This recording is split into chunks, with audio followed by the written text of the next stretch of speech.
Era ormai ribattezzato rapinatore gentile.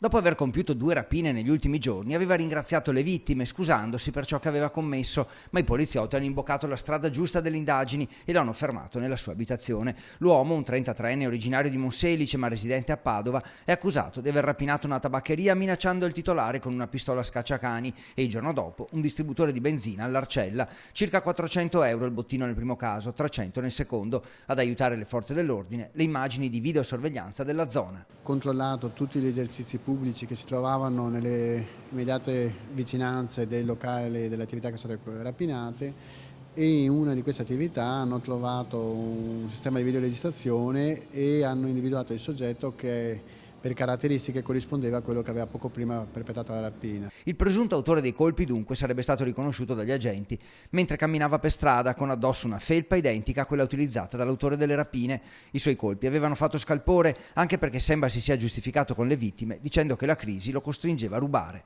È stato pedinato, ci ha portato di fatto a casa sua, all'interno abbiamo trovato gli abiti, la pistola e quello che aveva utilizzato per fare le rapine. L'uomo era già noto alle forze dell'ordine, ma non per aver commesso precedenti rapine.